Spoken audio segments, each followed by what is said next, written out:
Okay, Miss Faye Foster? Yes, Judge. Okay, you brought this case before the court. What's going on?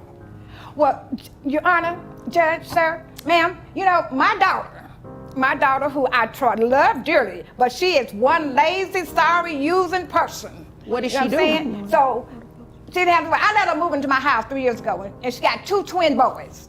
She does nothing to support. Our agreement was that she would pay $400. We never had no agreement. We ain't never had no agreement. Excuse me. on rent. Hold on 1 second, Miss Faye Foster. Excuse me. We will not have any outbursts like that. We just gonna sit here and let her say whatever she wants to say? I'm just going to sit here and let her say what she wants to while I'm speaking to her. And when it's your turn, I will allow you the opportunity to do the same thing. There will be no more outbursts. Yes, We're clear? Yes, ma'am. Okay, thank you. Go ahead. Okay, so we agreed that she would pay $400 a month, plus she would pay $275 a month, so I'll put her kids in insurance. Okay. And since she's been there, she's maybe giving me a total in 3 months of $200. It's always some excuse why she couldn't pay. And I told her, I'm on a fixed income, and I'm doing all this for you and the kids. I'm buying the food, paying the electricity, I'm the one get up and take them to school in the morning while she sleep, and she has a job. Plus she does braiding people's hair on the weekend. Where does she work? What does she do? She works at a telecommunication company. Okay.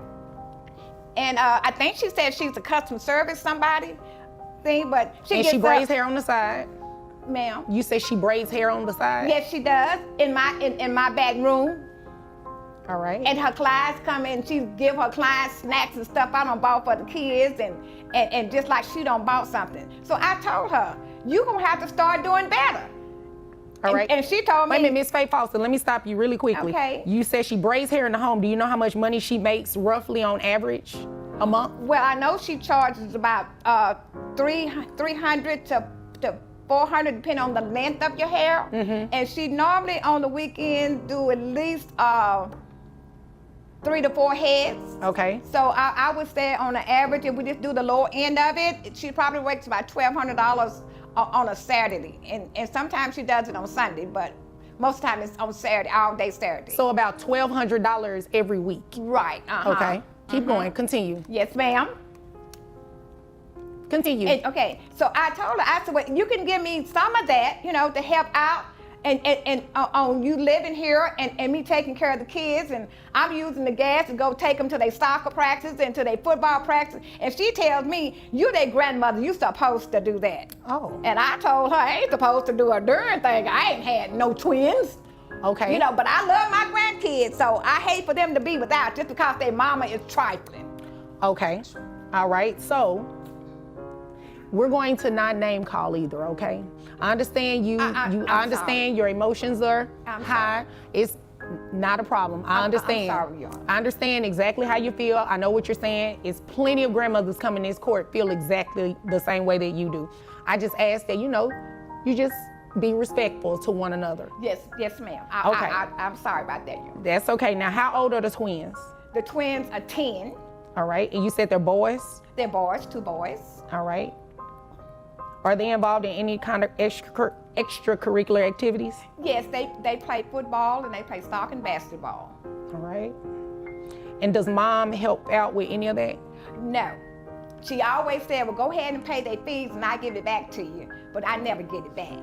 She lives in the home. Does she actually live there, or does she just sleep there and she lives somewhere else? No, she lives there and she sleeps somewhere else. Every night, But that's why she's supposed to be paying me $400 for them to live there. Okay. Because she got put out of her last place. So I said, okay, you can come home, but I'm on a fixed income, so you give me $400 a month. And then she said, okay. And I think she may have paid $200 one time, and that's it. All right. Are the children on health insurance or anything? Mm-hmm. And then, ma'am? Are the children on health insurance or anything?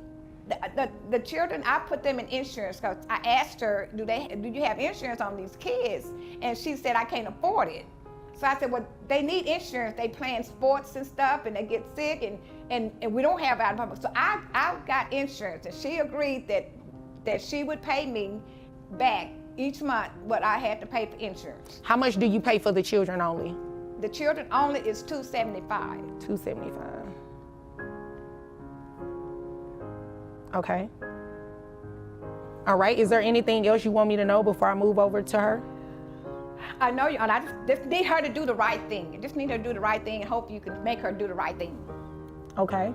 Well, I don't know if I can make her. You know, I can only do what the law allows, right? Yes, ma'am. Well, let me ask you a question about the living arrangements. Yes. You said this was supposed to be temporary? It was supposed to be temporary until she found her a place to stay that they can afford. But it's been 3 years, and I don't think she's looking for any place to stay, Your Honor. All right. I don't think she has looked at all.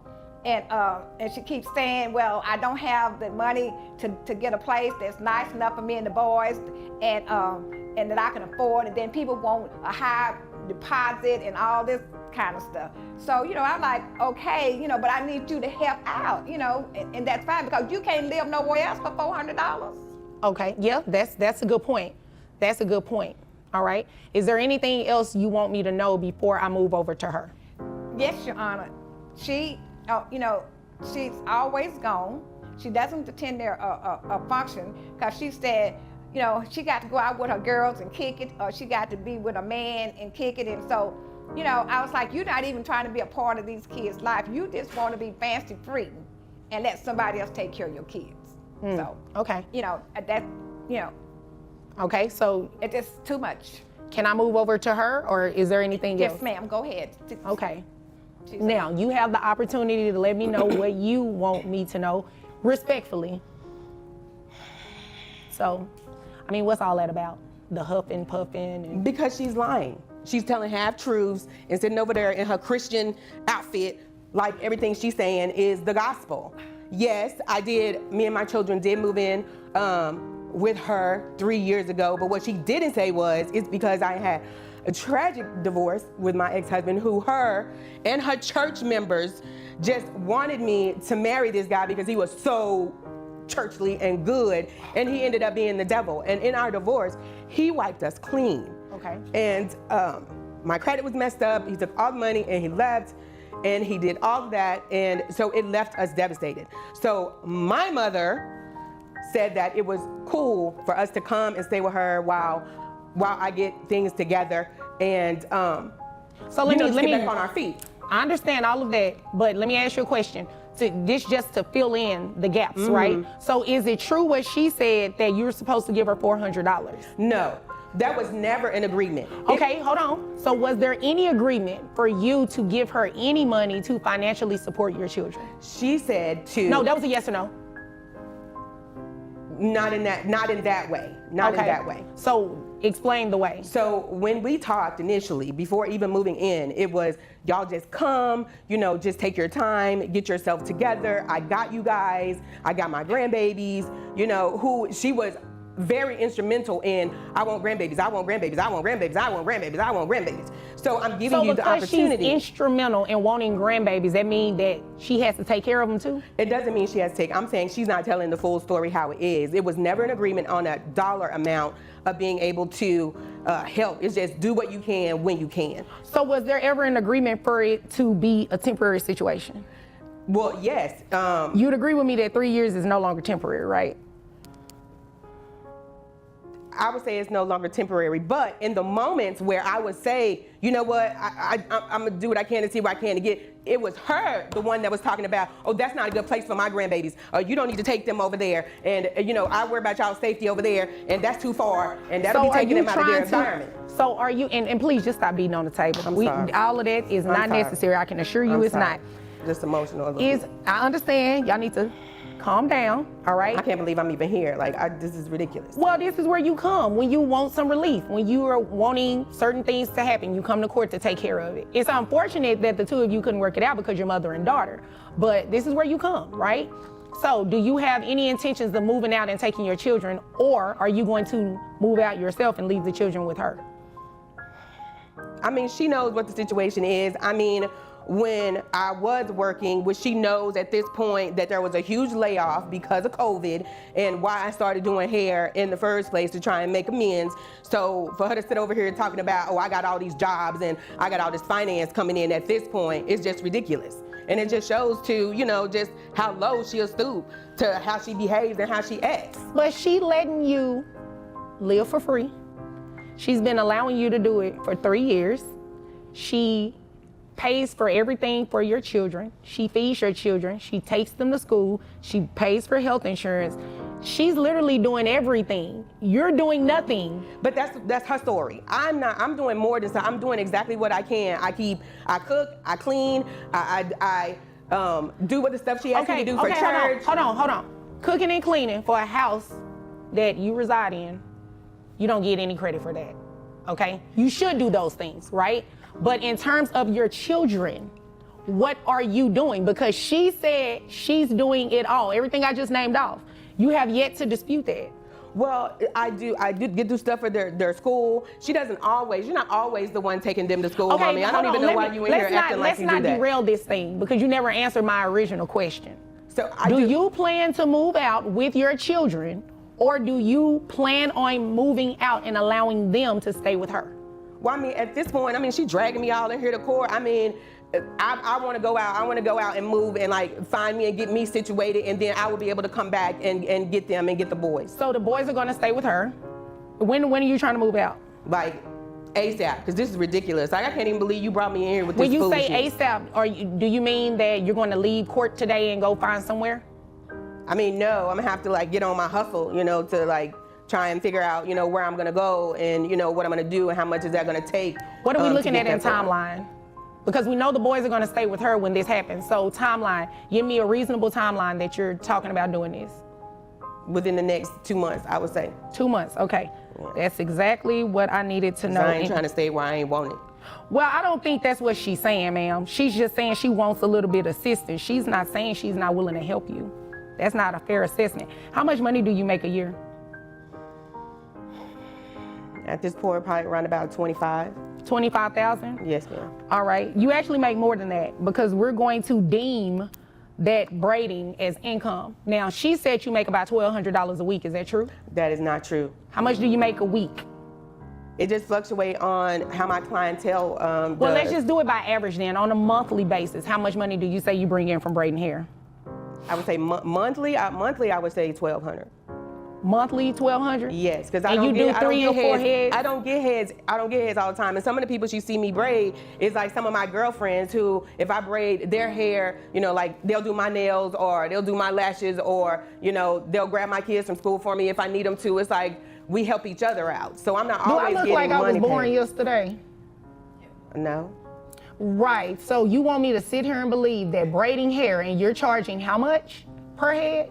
It just depends. Shorter ones, 80, longer ones, $250. That's not what she says, and she lives in a house But she's not working with my clientele, and it really. So you don't tell her how much you get paid? No, because she really huff and puff around the house. And really the only reason we're here because my boyfriend Tank Daddy, who she was dating, broke up with her. And she was pissed about it. And so I didn't agree with the situation. So that's the only reason why we really here is because she mad because I didn't take her side in the situation. When grown folks don't do what grown folks don't do, and that ain't none of my business. But I'm the one getting the brunt from it. I'm the one that's not doing something. I'm the one that's not doing what I'm supposed to do for my kids. So now it's an issue with my kids because her and my boyfriend's dad ain't in the right spot. And just because I didn't take her side. It wasn't no side to take. It ain't none of my business. All right. And you know what? That's none of my business too, but let me tell you what is my business. I have your gross calculated at $3,283. That $1,200 that you just testified to, I'm deeming that as income in addition to what you make monthly. So that's how I got to that number, $3,283. That brings your net to $2,798. Let me see. Let me make sure I'm looking at the right number. Yes, $2,798.18. Do you have any other children outside of the 2 boys? No, I do not. Okay, and you're also going to pay for a health insurance reimbursement to your mom. So, monthly child support comes out to $699. Well, $670. We're going to round it up. Plus, you have to do a reimbursement. Let me just make sure I don't go over the legal amount, because it can't be over 3%. So $2,798.18 times 3%. So your health insurance reimbursement to mom, although you pay $275, according to the law, it can't be, the health insurance amount that she reimburses you cannot be more than 3%. So that caps at about $84. So 670 plus $84 is $754. That's how much you'll pay your mom a month. $700. $754 Because of exactly. your breakup. That's what No, this is because about. you need to This pay is for what your this own is children, about. ma'am. This is what Excuse this me, is about. excuse me, I'm speaking. It's $754. It's what's in the best interest of the children. These are your children, not your mother's children. These are her grandchildren. And I went ahead and ordered that you pay child support because based on your testimony, you'll be moving out in a couple of months anyway. So there we are. Do you have any other questions? No, I don't. Okay. Do you have any other questions? No, thank you, Your Honor. I appreciate it. Thank you. Okay, you're welcome. If there's nothing further, you